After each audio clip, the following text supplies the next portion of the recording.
começando mais um Eco Bagagens. Vamos falar hoje sobre a retomada do turismo, sobretudo com olhar para o turismo sustentável. Olá, sou o deputado estadual Sebastião Santos. Nesta oportunidade, quero falar um pouquinho sobre o turismo sustentável aqui do nosso estado. E você é o nosso convidado a ficarmos juntos por alguns instantes, trocando uma ideia e falando um pouco desse turismo que cresce dia a dia e vai fazer a geração de emprego e renda crescer cada vez mais aqui no nosso país. Você sabe o que é turismo sustentável? De acordo com a Organização Mundial do Turismo, define como turismo os baixos impactos econômicos, sociais e ambientais atuais e também futuros. Atende necessidades dos visitantes, da indústria, do meio ambiente e das comunidades locais.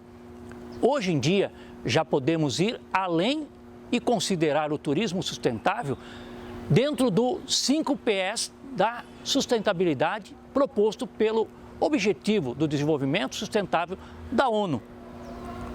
O turismo sustentável busca aumentar os benefícios e reduzir os impactos negativos causados para os destinos de pessoas em todo o planeta. Atualmente, o setor de viagens e turismo representa cerca de 10% de toda a atividade econômica do mundo. E a perspectiva é de que o turismo internacional tenha um crescimento de 1,8 milhões até 2030. A exemplo, podemos citar o Parque Estadual da Serra do Mar, no litoral aqui paulista, que oferece diversos atrativos, trilhas, observação de aves, são algumas das atividades mais procuradas no local. O espaço é a maior unidade de conservação de toda a Mata Atlântica. Os mais de 300 mil hectares do parque abrangem 25 municípios paulistas. O local conecta a floresta da Serra do Mar, desde o Rio de Janeiro e o Vale da Ribeira até o litoral sul do estado de São Paulo. Lá encontramos comunidades tradicionais, quilombolas, indígenas, caipiras e caiçaras. São encontradas em diversos pontos do parque. Além disso, as florestas, elas também abrigam e protegem centenas de espécies de aves e outros animais ameaçados, como felinos e primatas, entre mais de 1.000 espécies de animais e cerca de 1.200 tipos de plantas registrados segundo o IBAMA. Encontra-se protegido alguns dos principais espécimes em risco de extinção aqui no Brasil, como o macaco prego e também o bicho preguiça, além da anta. E é por isso que, quando começamos a trabalhar em 2013 com o turismo no estado de São Paulo, nós tivemos a oportunidade de fazer uma lei justa, mas uma lei que era abrangente para poder trazer o sustentável para dentro do turismo aqui do nosso estado.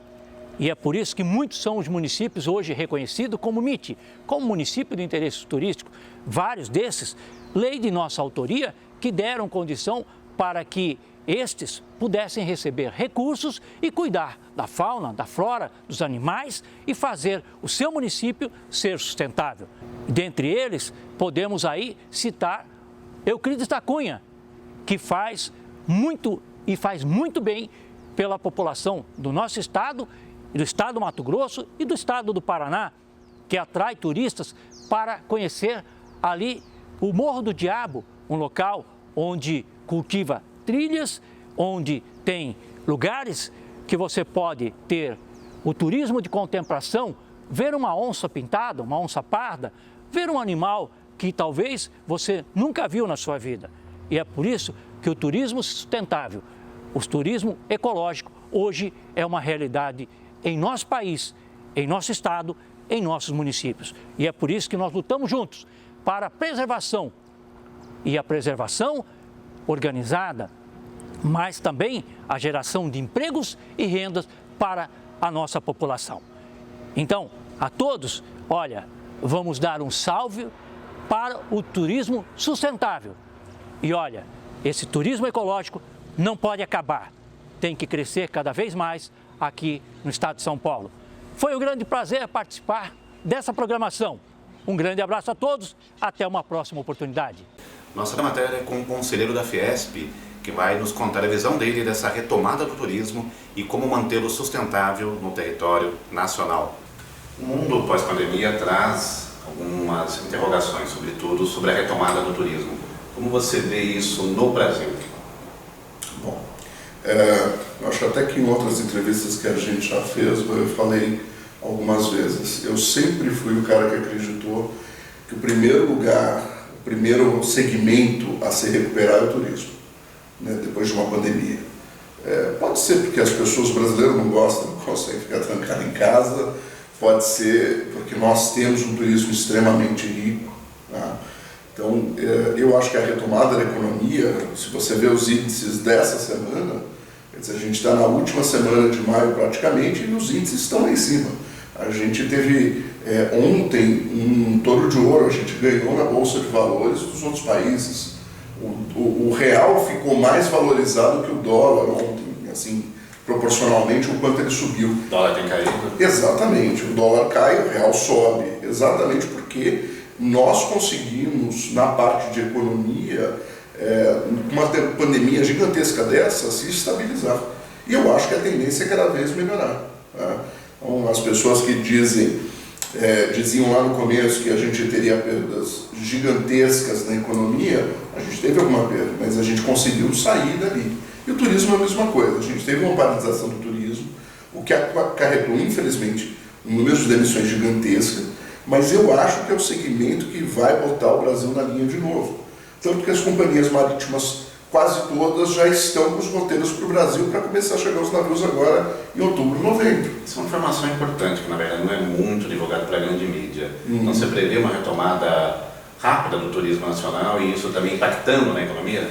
Eu prevejo e eu vou dizer uma coisa para ti, se não fosse a pandemia, o Brasil hoje estaria decolando rapidamente, estaria voando muito bem. A grande questão é que veio a pandemia.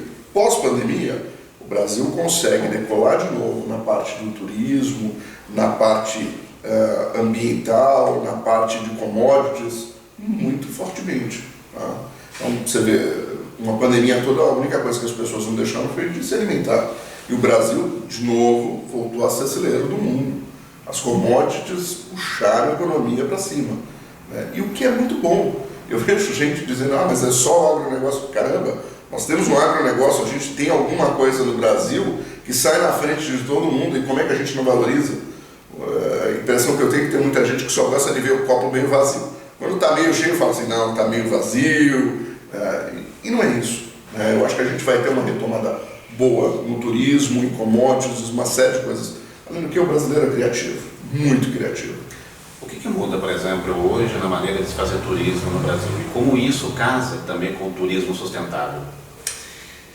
Se você falar o que muda com relação ao que tem de pandemia, você tem aquela parte sanitária que as pessoas têm que tomar conta. Né? Até você ter uma boa parte da população vacinada, como por exemplo você tem nos Estados Unidos já, que as pessoas nem máscara estão usando mais. Né? Em alguns estados não. Em alguns estados não. Né? Por exemplo, também se citar isso, né? Está tendo as finais da NBA e os ginásios estão normalmente lotados, né? Com quase 50%, 70%. Assim, você sabe que eu sou um pesquisador, um cientista em algumas áreas. E eu, cada vez que vejo certas alegações aqui no Brasil, eu fico, se eu tivesse cabelo, né? Eu ficava com o cabelo em pé. Mas como eu não tenho, eu fico muito preocupado, porque você tem estados americanos que abandonaram totalmente o lockdown, as pessoas foram para a rua e os índices despencaram. Outros estados que mantêm o lockdown, os índices estão altíssimos. Ou seja, é muito fácil para um político falar, vou fechar tudo, porque ele não sabe o que fazer, ele acha que assim ele vai estar resguardado juridicamente, mas não funciona o lockdown, piora as coisas. Cada vez que você fecha a economia, o índice cai. Cada vez que você abre de novo, as pessoas vão para a rua, o índice sobe. E aí você fica nessa gangorra, fecha, abre, e nada disso resolve. Agora, por exemplo, voltando à parte do turismo dos Estados Unidos, os grandes estados que estão abertos voltaram a ter grandes números de turistas ali dentro. Tá? Tanto que existia até um planejamento para Nova York estar vacinando o turista que chegasse lá e fosse visitar os pontos turísticos. Tá? Aqui no Brasil, o que vai mudar nessa parte do turismo é que, primeiro, quem ficou trancado em casa esse tempo todo vai querer ir para a rua. Né? Lógico, isso depende muito da retomada da economia, porque você tem que ter dinheiro para ir viajar. Mas viagens mais curtas, elas irão acontecer, e irão acontecer em um número até grande. Tá? Esse é um ponto. Segundo, eu acho que vai se voltar para algo que a gente esqueceu muito lá atrás, que é aquele turismo de natureza, de você ir para lugares abertos, de você visitar montanhas, de você visitar rios. Então, a natureza e a sustentabilidade estarão em evidência. Exatamente. A natureza e a sustentabilidade no turismo, elas sempre estiveram em evidência, mas o brasileiro às vezes esqueceu um pouco como era isso. Né? Eu sinto em dizer, mas eu acho que os shoppings vão ter um declínio daqui para frente. Por quê? Porque você fica fechado num lugar, o brasileiro falou, não quero mais isso. Pelo menos no primeiro período, o brasileiro vai querer ir para lugares abertos, vai querer ir para fazer turismo rural, turismo de fazenda, ir para a praia. Nossa, tem um monte de gente com saudade de ir para a praia, ver o mar e sentir a brisa marítima. Luiz, por último, nessa retomada do turismo, nós sabemos que muitos empregos, subempregos, empregos informais acabam acompanhando, e também algumas manifestações culturais ancestrais se beneficiam, são aí os artesanatos, dependendo das localidades. Como que você enxerga essa questão econômica de outros segmentos também emergindo com a retomada do turismo, sobretudo o turismo sustentável? Como eu disse, o brasileiro é extremamente criativo. Né? Quando você fala em artesanato, você está falando de uma criatividade. Né? Alguns tipos de artesanato já vêm há muito tempo, outros surgem do nada, surgem agora. Né? É uma maneira também que as pessoas encontraram na pandemia, trancadas em casa, de ter algum tipo de renda. E isso perdura, isso continua. Tá? Logicamente, a criatividade do brasileiro aparece em todas as áreas, em áreas que a gente não esperava, e elas vão continuar aparecendo. Né? Isso é muito interessante. Né? Eu vejo na área de sustentabilidade, por exemplo, você faz uma transformação de algo que existia, que você tinha, em uma outra possibilidade, né? O que a gente chama dos 3 R's, as pessoas esquecem que reciclar é a última. A primeira é reduzir, que a gente precisa reduzir o consumo, a segunda é reutilizar. Quando você reutiliza certos produtos, você pode fazer isso com uma forma de artesanato. Você pode dar uma nova função para aquilo com uma forma de artesanato, sem necessariamente ter que destruir e construir algo que é a reciclagem. Né? O brasileiro é muito criativo. O brasileiro, ele é criativo, o brasileiro vai conseguir tirar de letra essa retomada. O que a gente precisa é que as políticas certas sejam feitas. O brasileiro não gosta de assistencialismo. O brasileiro gosta que você dê a condição dele ir lá e pescar o peixe. E não dar o peixe bonitinho na mesa, cortadinho e já cozido. O brasileiro não gosta disso. Dá oportunidade, o brasileiro retoma, seja com turismo diferenciado, seja com turismo que ele vai poder fazer rural ou em casa, seja com artesanato, seja com outros tipos de turismo, trazer o pessoal de fora para cá. Né? Porque, não esqueça, do mesmo jeito que o brasileiro está ávido para sair de casa, você tem um mundo inteiro ávido para sair das suas casas e viajar e passear. Né? Esse turismo internacional é o que a gente tem que trazer para cá com uma rapidez incrível. Né? Você sabe, eu sou fã disso. Eu teria, por exemplo, uma linha de turismo, um navio o ano inteiro no Brasil. Não tem porquê. O pior frio que a gente tem aqui é calor para muita gente no resto do mundo. Você pode ter uma linha de navio o ano inteiro aqui e trazer turistas do mundo inteiro o ano inteiro para cá. Né? Então, eu acho que essa é a linha que a gente tem que seguir. Como está o turismo na Europa? Vamos entender um pouco da retomada no país europeu, onde as fronteiras estão se abrindo, e entender qual vai ser o planejamento daqui para frente. Olá! Hoje nós estamos aqui para conversarmos um pouquinho sobre o turismo sustentável. E o que é o turismo sustentável? De acordo com a Organização Mundial do Turismo, O turismo sustentável é aquele que atende às necessidades do turista atual e das regiões de acolhimento e se preocupa com o aprimoramento e com o desenvolvimento de novas oportunidades para o turismo. Da mesma forma que o desenvolvimento sustentável, o turismo sustentável engloba os 3 elementos: ambiental, social e o econômico. Quais são as preocupações sociais?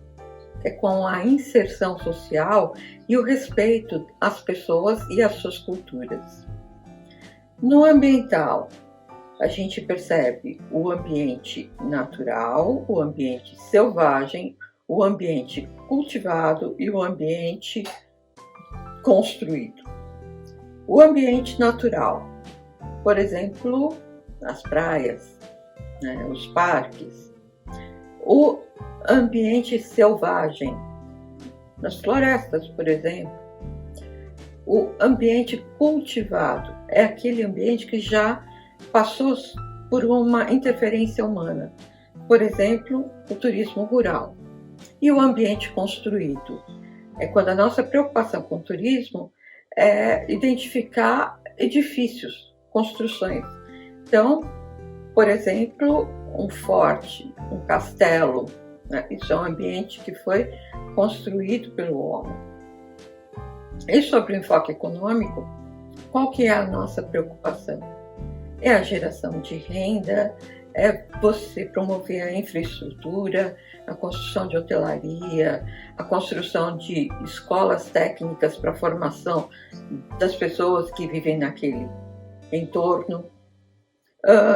Em termos de gestão, qual que é a preocupação do turismo sustentável? Então, ele tem uma preocupação econômica, então a gestão econômica, ou seja, os negócios de turismo, eles devem ser rentáveis. Ele tem uma preocupação social, ou seja, uma preocupação com a cultura da região e com a sociedade daquela região. Então, quando eu estou gerenciando uma agência de turismo, um hotel ou um empreendimento de turismo, eu me preocupo em manter toda aquela cultura. Todas as minhas atividades de turismo, elas não podem afetar de forma alguma a cultura daquela região. E quando eu penso na gestão da estética, o que eu estou pensando? Eu estou pensando, além de conservar o visual daquela região, então eu tenho que manter aquela região conservada, manter aquela região intacta, eu também tenho que me preocupar em conservar a biologia daquela região, eu tenho que me preocupar com os valores culturais daquela região, eu tenho que me preocupar com os sistemas de suporte de vida, eu tenho que me preocupar com os processos ecológicos, ou seja, na gestão do turismo, eu tenho que respeitar os aspectos sociais, os aspectos ambientais, que eu vou entender como estética, e os aspectos econômicos. Qual que é o cuidado que eu tenho que tomar?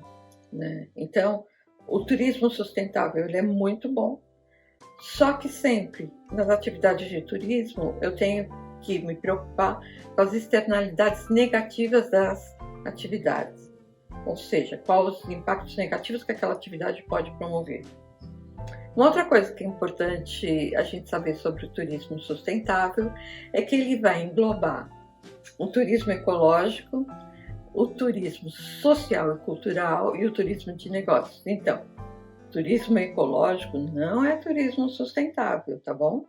O turismo ecológico, ele tem a ver com aspectos da ecologia. Então, eu vou fazer uma viagem, eu vou fazer uma caminhada, eu vou fazer mergulho, para observar os aspectos ecológicos daquela região.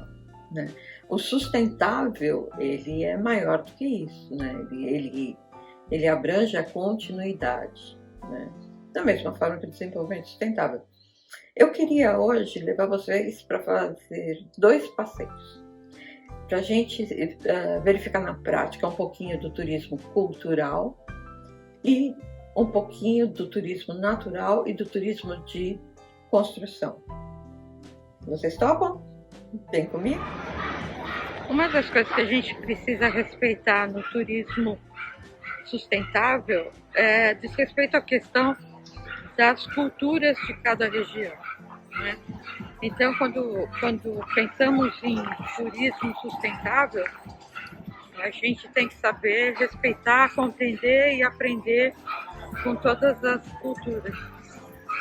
Uma das características aqui de Portugal são essas feiras ou esses parques que eles montam 2 vezes por ano em praça pública, né? Normalmente em período de férias, nas férias de verão e nas férias de inverno.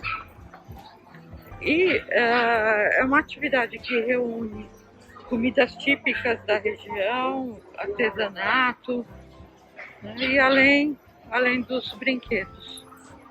Eu trouxe vocês aqui para dar um exemplo de turismo sustentável de construção. Então, esse é o Castelo do Queijo, mas na verdade o nome oficial dele é o Forte São Francisco Xavier. Ele data de 1643 e reza a lenda de que antigamente ele era um santuário religioso dos povos celtas. E ele vai tomar a forma de forte só em 1808 com Dom João IV. Em 1808 é um período super importante para essa fortificação. Por quê? Porque Portugal enfrenta a invasão francesa. E esse forte ele está num ponto super estratégico. Ele está na cidade do Porto, que é uma cidade muito importante para Portugal. E das 4 pontas do castelo, do lado esquerdo, de frente para o mar, a gente consegue avistar a Foz do Douro. E do lado direito, de frente para o mar, Lessa da Palmeira. Hoje, aqui nessa região, do lado direito, de frente para o mar, tem o porto da cidade do Porto, mas antigamente não, o porto ele ficava mais perto da foz. Então aqui ele tem uma visão privilegiada de toda essa costa. E além disso, por que ele recebe esse nome de Castelo do Queijo? Porque ele foi construído numa região que tem um formato de queijo. Outra curiosidade que eu quero aproveitar para mostrar para vocês é em relação a essa névoa que cobre a cidade do Porto. A cidade do Porto tem um clima bastante agradável na maior parte do tempo, para quem mora em São Paulo. Então, quem está acostumado com aquele friozinho de São Paulo, o clima da cidade do Porto é bastante agradável, né? E agora a gente está na primavera e essa semana inteira fez bastante sol, então o continente está bastante quente. E aí o que acontece? Quando entra essa massa de ar um pouquinho mais fria, né, forma essa névoa, né, dá essa carinha bucólica para a cidade. Por quê? Porque essa massa de ar fria, ela se depara com o ar quente do continente e acaba formando essa neblina. Então, agora não é tão tarde, né? Agora são umas 4:30 da tarde, mais ou menos. E, assim, para ser primavera, deveria estar sol, e o sol ele acabou se escondendo atrás dessa névoa. Tanto que, se a gente olha para... Nessa retomada da economia, vamos ter a visão de um profissional, um economista que vai nos contar um pouco da visão dele sobre essa retomada do turismo e os principais fatores a serem observados. Fernando, alguns estudiosos apontam que o segmento da moto elétrica pode colaborar também para a retomada do turismo. O brasileiro tem o costume de pegar a estrada de moto, sentir uma certa leveza, liberdade. Sim. E esse segmento pode também fomentar o turismo. Não só o turismo sustentável, mas a economia do turismo mesmo. Você tem essa visão? Com certeza, com certeza.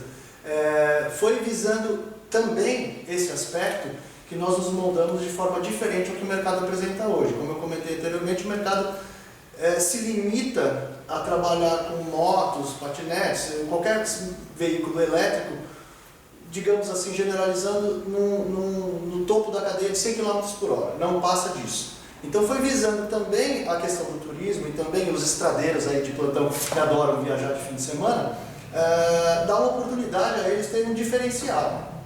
Tá? As nossas motos têm um perfil de autonomia de 160 km, com 160 km de velocidade máxima.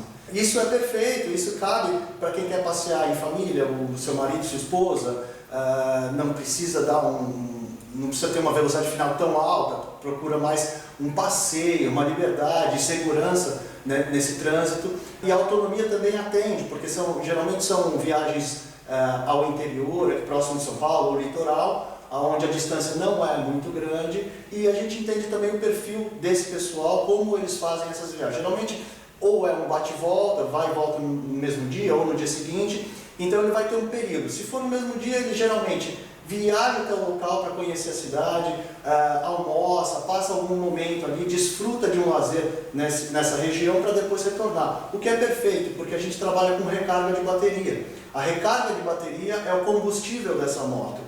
E a maioria das pessoas, quando pensam em veículos elétricos, pensam em automóveis elétricos que funcionam com a recarga, com aquele dispositivo especial, onde o número de postos de recarga são super limitados ainda aqui no Brasil. Isso é uma grande preocupação. Sim. Para essas motos, como funcionaria? Tomada. Mas qualquer tomada? Qualquer tomada. 220? 220, 110, você pluga na tomada e deixa carregando. Ou seja, o tempo que você estiver desfrutando, lazer com a sua família nessas viagens, almoçando, fazendo passeio, visitando um museu, a moto está sendo recarregada. Você tem uma ideia de tempo estimado, em média? Varia. As motos, existem alguns opcionais para elas.